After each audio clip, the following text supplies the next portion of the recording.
Mexican Involvement in the Cold War by Juliana Gomez and Camila Perez. Overview: a summary of the Dirty War. The Mexican Dirty War was an internal conflict during the Cold War between the PRI center-right aligned government supported by the U.S. and left-aligned students, as well as guerrilla groups. The government initiated a series of disappearances, tortures, and executions.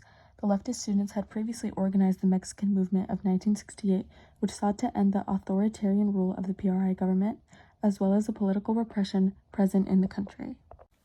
Communists in Mexico were not the political minority because they often shared the same political ideals as other leftists looking for reform. Mexicans viewed the Cuban Revolution, in which leftist groups overthrew the corrupt government, as inspiration for their own movement.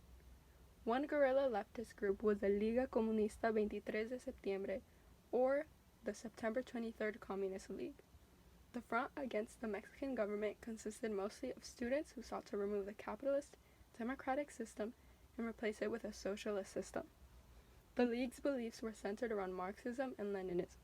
The new politically reformed Cuba, having signed a trade pact with the USSR, being an inspiration to Mexican students, was something that worried the PRI government and led to the violent suppression of these leftist groups. A significant government attack happened on June 10, 1971 in Mexico City in the midst of a peaceful protest against said corrupt government.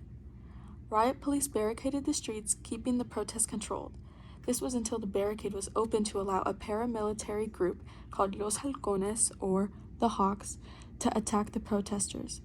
Los Halcones had bamboo sticks which they used to brutally beat people in the streets. Eventually, they got access to rifles and began shooting at the defenseless crowds.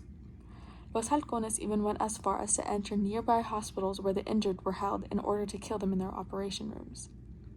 The riot police did not intervene as instructed, as cruelty continued and 120 civilians were killed.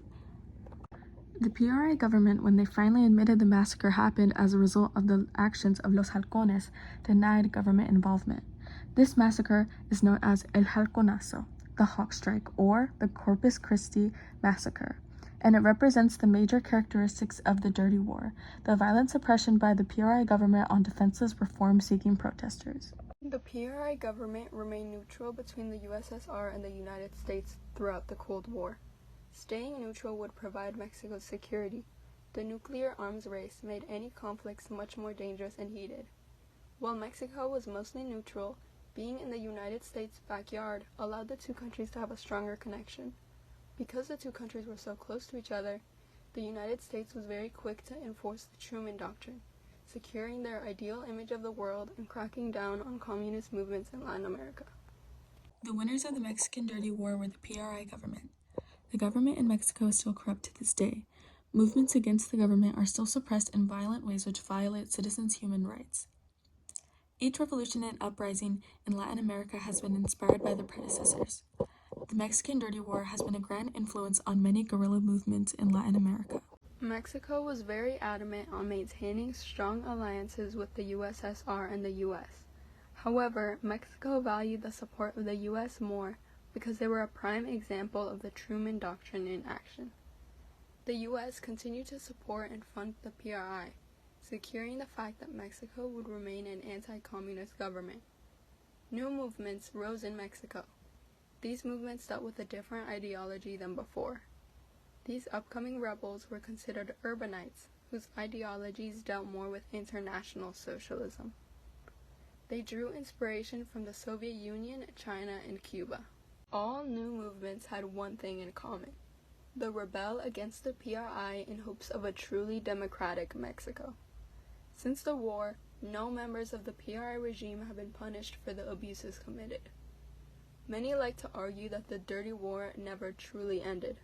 The reason for this is the fact that the drug trade established itself right at the official end of the Dirty War. As each war is influencing the next, many Mexicans are still facing the reality of the Dirty War. The corruption in Mexico is still prevalent, as distrust is still held between the PRI government and Mexican citizens. We survived the Great War.